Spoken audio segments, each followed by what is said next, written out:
So hello, everyone.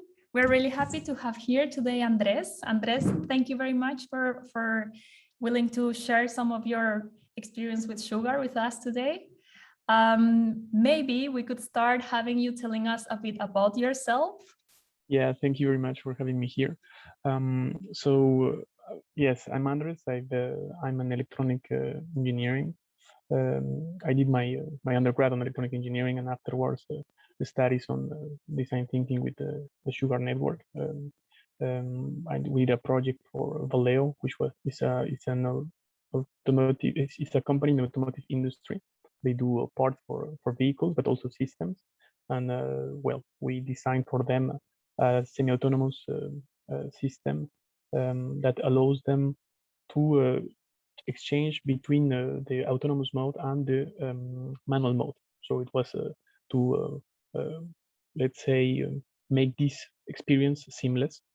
Afterwards, I started working for social innovation in different countries, like water filters for Galapagos Island, or innovation laboratories for indigenous communities in Colombia, or working for or in France, working for like cities where the waste management was an issue, not because of the infrastructure, but because of the culture of the people coming here. So a lot of immigrants arriving and having different cultures of waste management.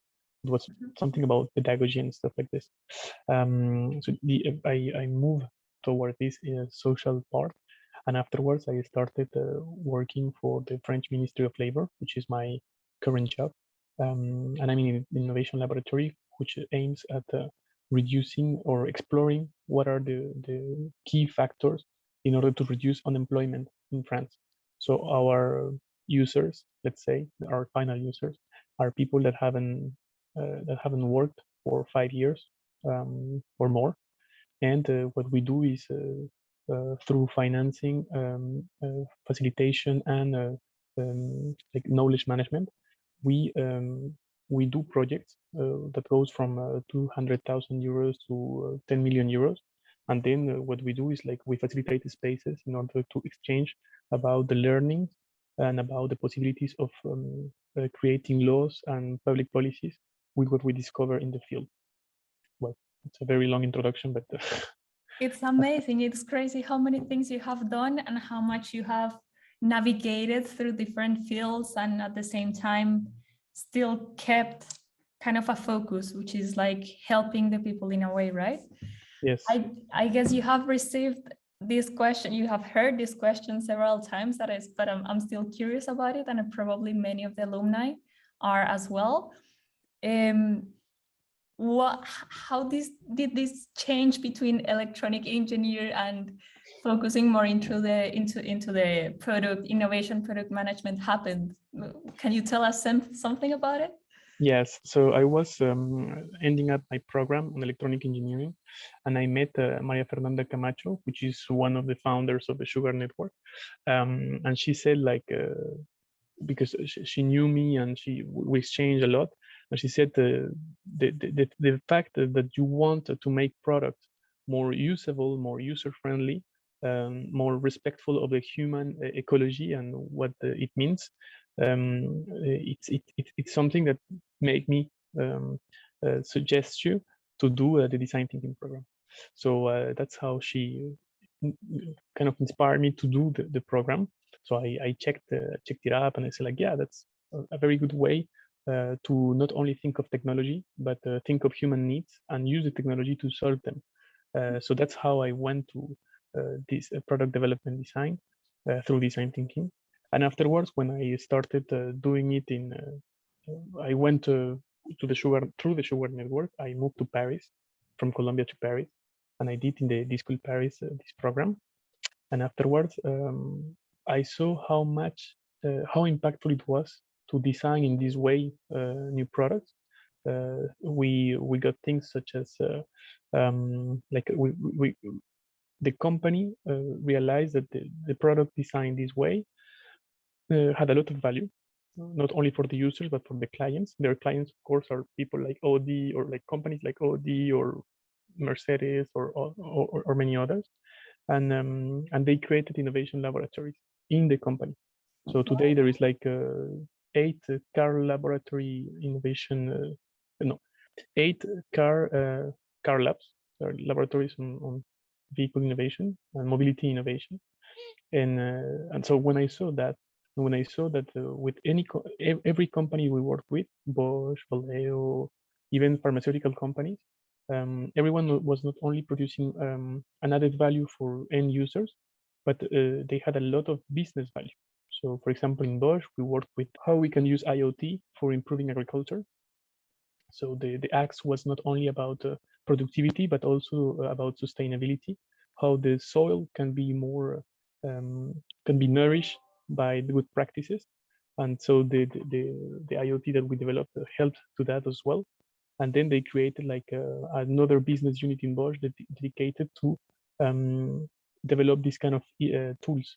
So when I saw this kind of, let's say, transformation that they bring to the different companies, I said I would like to produce or to create this value, but in the social sector, because I really believe now that a very important way of doing impactful changes is condensing people like you that are seeing this interview to invest these skills in the social sector, which is very complex system, sometimes chaotic, that can benefit from people that is trained on how to navigate complexity and chaos. So that's how I move from electronic engineering to product in design, and from product design to public policy design. Thanks for sharing that, Andres. That actually makes me think of something that I was reading on your LinkedIn profile. And there you were mentioning that you had a strong interest in enabling the stakeholders. So it's not only a single user or a specific group of people, but the stakeholders, and that you want to help them explore solutions that moves them from only thinking to actually doing, acting, and building. That's more or less the wording that you were using. Yes, yeah, that's true. So I was wondering, I see that you have had already several experiences, as you were mentioning before, not only on the commercial side, but now in the social space. What have you seen that are some common good practices that help people moving from this thinking to acting? And what have you seen are very unique practices that have actually worked and that you never imagined they could work? Okay. I think what helps a lot, just from moving from thinking to actually doing something, it's this practice of prototyping and creative confidence. I mean, there are books about it. Design thinking is very is supported by these theories and this way of doing things. But actually, having the mindset of prototyping is super important. When you sometimes you, and this is something that at the very beginning you believe it doesn't work for everything. But if you have the human factor, prototyping will help you a lot. So you do a version 0 and you start showing to people, and then this becomes something that is like more adapted to the way people work. So I've done it for like very small things, such as I don't know, an Excel table that has to be filled, and people don't want to fill it because they believe information will be used for X or Y reason, like for political advantage or stuff like this.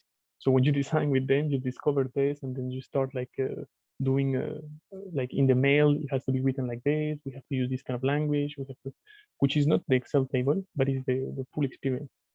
So this helped me a lot to go from thinking to acting. And in order to involve different stakeholders, which is as well, prototyping helps a lot, to define a vision, but a concrete vision, not only in terms of I would like this to happen, but I would like this to happen, and this is how it will happen. And look, this is the version number 0 or 1, and we need you to make it go further. So that's the kind of thing that help a lot. And I have to yeah, I have to say that I didn't believe it worked as much as it works today. And today is like something that is embedded in the way I work. And some people say like, yeah, don't spend time in doing this because it's something very simple. But when you do it like for, I don't know, 10,000 people, 1 million people, if you don't test before sending something or shipping something, it's just crazy. I mean, the money you spend and the time you spend from people, your waste, the time you waste from people is enormous. So yeah, that's something that helped me a lot to go from thinking to acting and to help people to go from thinking to acting. Yeah.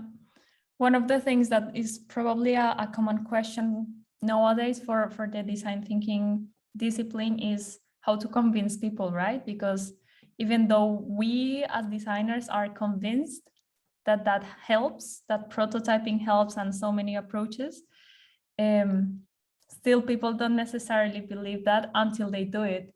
Do you have any special trick that can actually help the people listening to us and saying, and managing, achieving to convince someone to say, hey, let's try this. It's not saying this works, but let's try, and you see it works.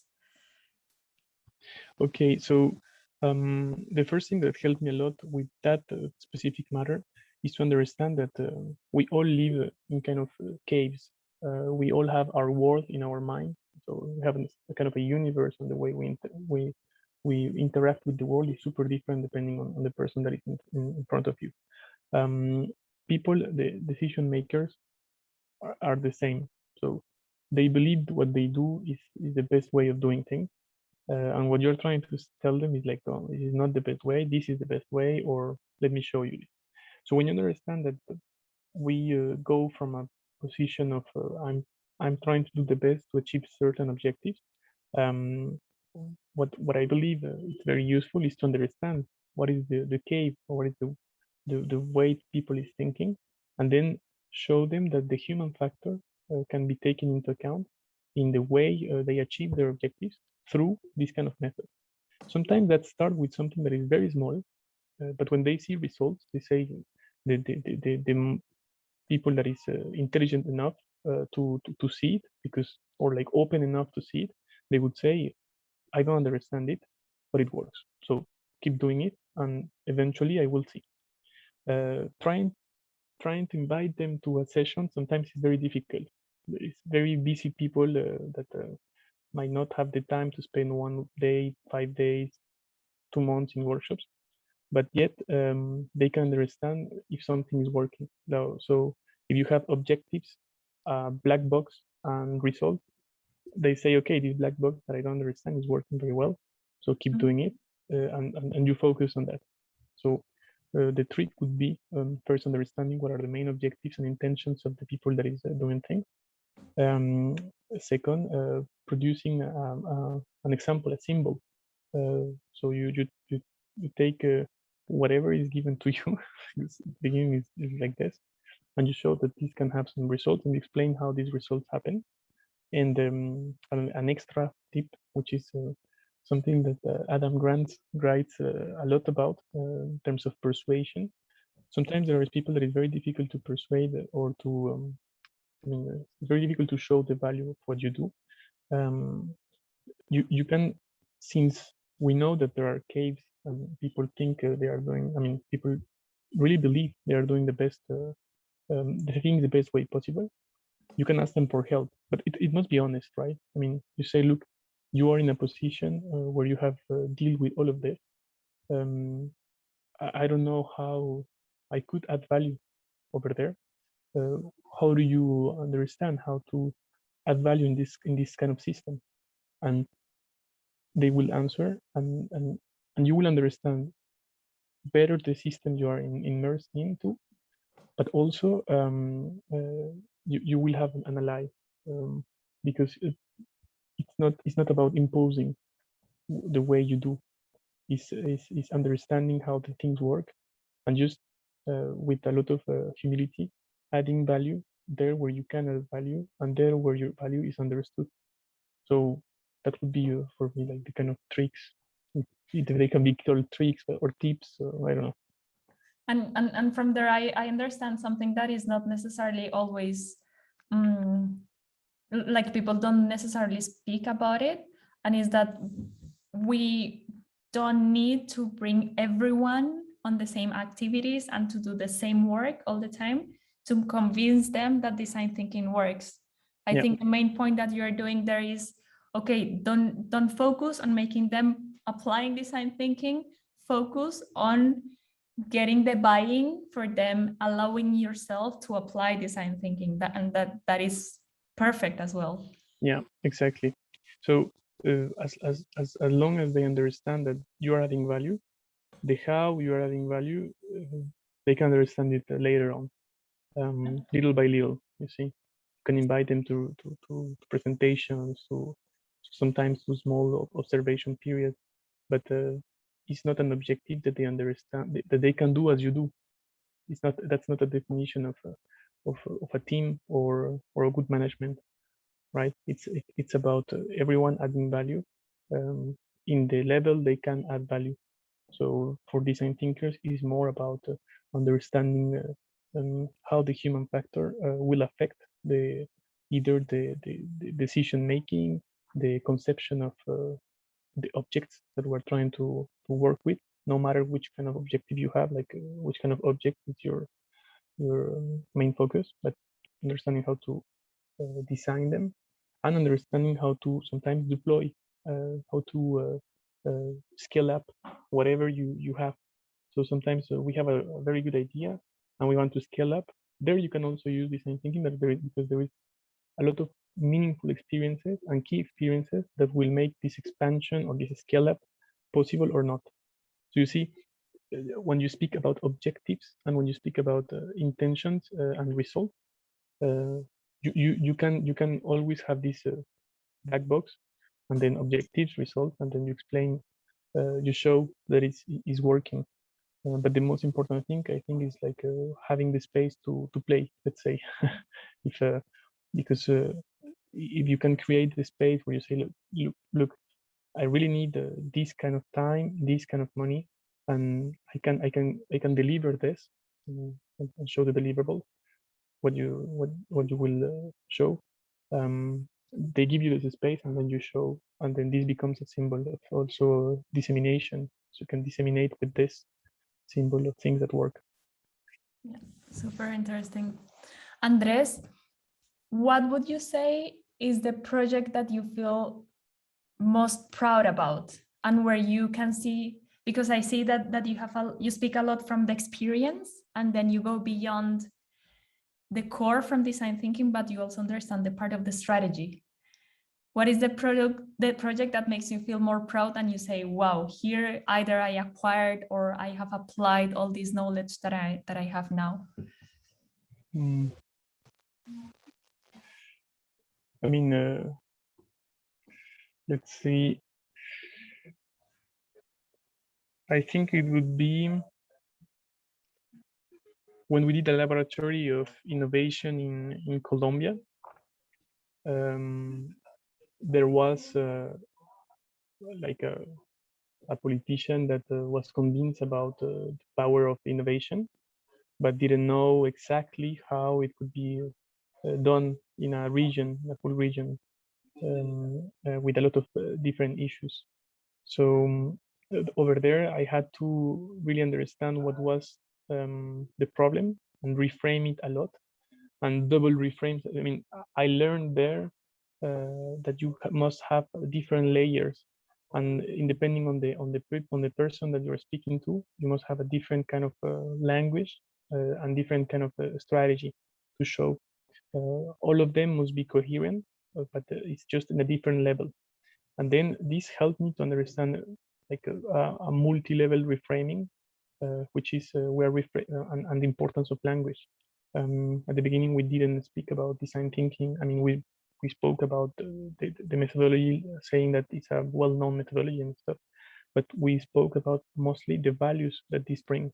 So look, most of the time, your things you do fail because you think you think that something is useful, but when you put it into the market or into the reality, you realize that it's not solving the real needs, the hidden needs, and the main needs.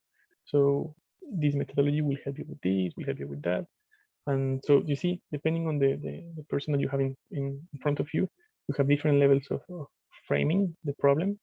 And then I learned a lot how to traduce. I mean, you need to change your level of reflection. It's crazy, and this was very difficult for me at the time, but I'm very proud of that, which is when you reflect in a workshop where you will have people that have suffered violence and that have suffered different things in their lives, you know they have sometimes problem of self-confidence or communication or many others. So you design your workshop and you design the level of activities that you will do in order for this to be in accordance to the way they communicate and the problems they might face.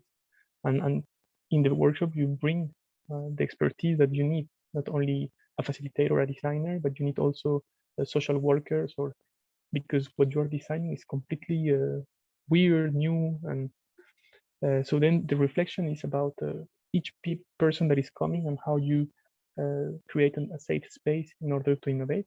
That was something that's beyond, I would say, the process of creation, and it goes to the process of like a human interaction and creating spaces so that different cultures can work together. So we're thinking that, and then afterwards you have to explain that to social leaders. So it's different. So you are thinking about the how do I say, like the way stakeholders work together and what they believe, what they need, what they think, and what are their intentions. So you have to do kind of like just put them in a boom, like explain the action that you want to explain in a way that it's understandable and well and interesting for them. And then you have to speak with politicians, or you have to speak with, then you are not in the same language. I mean, they sometimes they don't care about all the details. They just care about, okay, so what are the objectives that you are pursuing, what are the results that will have, and how much it will cost. So then you change it again in the reflection, and these meetings you can have them in the same day. You can have 3 to 5 meetings in which you have to change the level of communication and the level of abstraction that you present. So I'm very proud because at the end of the day I could see the full chain, and then that trained me a lot to do the job I do today, which is in the morning I could speak with someone in the field, in the and then with the cabinet of the ministry, and then again I could go back to so, and then you have to change the way you're speaking. You see, so that's why I'm very proud of this laboratory of innovation in Colombia, because we could think about not only doing something that would be helpful, but also creating local capacity so they can reproduce it and they can do it alone by themselves. So it was not only design, but it was training, it was creating capacity, it was lobbying. We had to lobby a lot, like to show that the idea we were suggesting was interesting. So it was super complex, and I saw myself as a mediator between different cultures, an existing culture of as we saw it, we see it in the courses of design thinking, right? A culture of exploitation, where we do a very strong diagnosis and we just put a lot of means in order to exploit what we need to exploit, and a culture of exploration where we don't know where we're going and we have some milestones and some yeah, we have some ways of identifying like where we are, but we're exploring, right? So yes, that's why it was a cultural change. It was a transformation, but it was not a transformation of what I want this reality to be, but it was a transformation of what I see this reality is, what the others see this reality is, and what the others want to do about their own reality. And you are just catalyzing a change, a systemic change through small and a lot of small but multiple actions that go in a direction that follows the intention of the community you are working for. So all of that did mission. So it really, that's why I'm really proud of it. It was super difficult. I really didn't sleep for many days, but it was because it was a super complex issue, and I didn't have the skills at the time. But I was developing them on the by doing. So Learning by doing. Yeah, and I can see also how it transforms, and sometimes design thinking starts from being, you know, a full method or process depending on how people want to take it, but then when you keep working on that, it really becomes a mindset, and then it spreads not only on the projects that you run, but in the way you even think. So as you were saying, you were kind of doing design thinking on the way, right? Okay, this is the person that I'm having to work with. Who are you? What do you need? How do I communicate you the need from this person that is like this and that? So it really expands and goes on higher levels. totally. And then you're you start trusting that this thing works, which is super difficult as well, because since we were raised usually in educational systems where exploration is not rewarded, so you are more in like you're learning like mathematical things, like equations or stuff like this, and then you apply them. So it's more about learning what exists and apply them. And design thinking invite you to model the reality through your language, through your understanding, and so model the reality. And sometimes, or most of the time, things that doesn't exist or haven't been thought for the reality you have in front of you. And this change of way of seeing things and thinking is super difficult, because sometimes you say like, yeah, but maybe I should just go and spend 1 month reading and doing research before I do this project. And sometimes you realize that it's not that will give you the intelligence from the field, and that will help you to create something that is useful. So of course you do research, but you avoid analysis paralysis, and you do things, and through the making and doing, you have some experiential information that is sometimes, or most of the time, is impossible to get in libraries. So yeah, this becomes a mindset, but it takes a lot of practice, a lot of practice, and if you really want to have them in you, like the mindset, you have to use any opportunity that you have to design think, like to use design thinking, or in general, to use the tools of designers in order to um, go and advance solutions for complex issues. That's actually a good message, especially for the students, or like our now alumni. They recently finished their batch at Sugar, and that's one of the main questions, right? What are the next steps? What do I do with the knowledge that I just acquired, or at least the experience that I just had? Would you have any other message to share with them? Yeah, I mean, we live in a complex world, and so there is a lot of opportunities to practice design thinking. The idea is just to believe that to believe that you have this opportunity, and to just go for them. I mean, sometimes even in your if you see like when you arrive to your room, there is a lot of opportunities of designing something for the user that is you. So you can start just applying tools and seeing and doing the process and respecting the timelines, the time constraint, and you will see that you will create things for you. I remember that when I was freshly an alumni, I designed the dream vacations for my family. So it was about speaking of the need, the real needs, testing. We'd say like, okay, so if we want this, we will test and we will go to this place, and we tested it, and it was like the feedback. So how was it? What was missing, etc.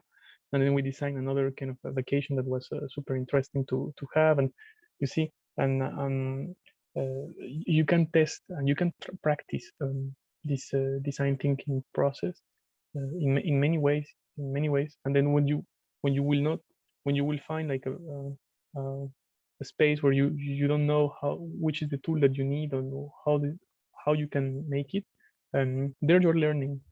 There you have nowadays, when I was alumni, it was like, I mean, when I finished my program in 2014. So since then, a lot has been written.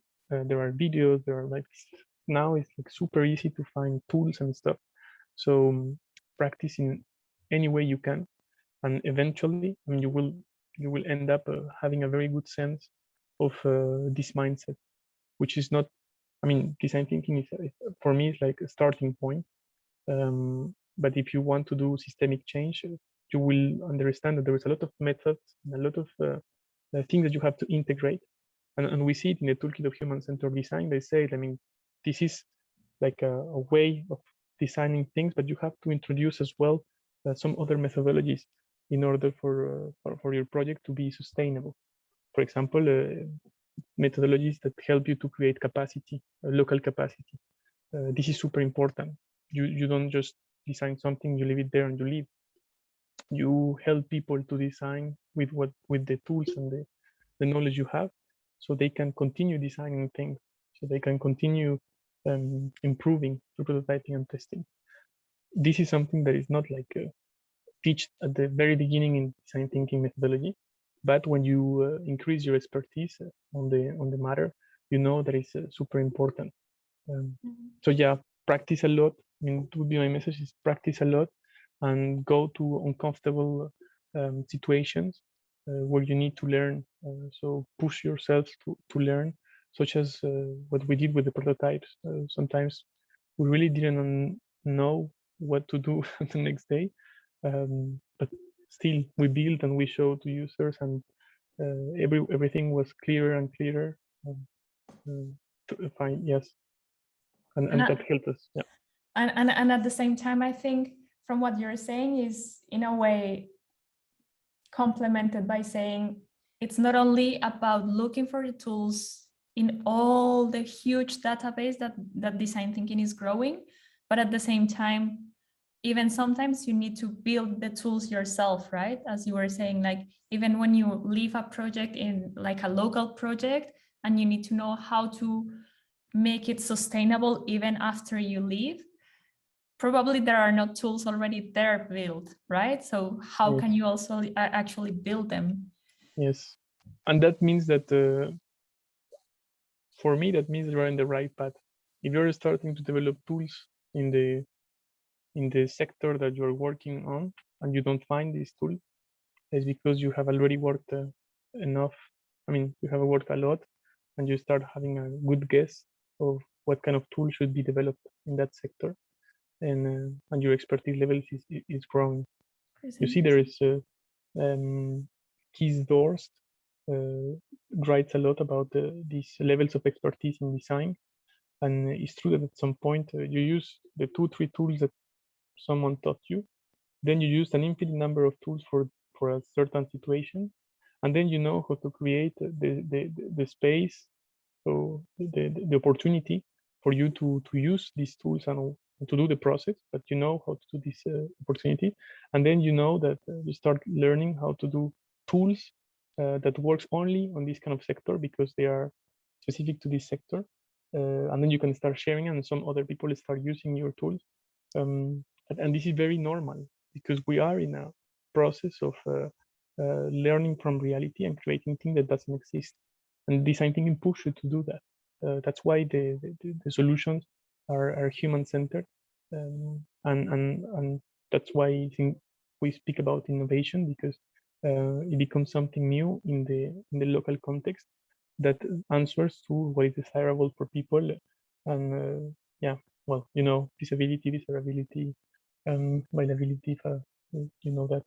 Yeah. So just yeah. Thank you very much, Andres. I don't want to take that much more time from you.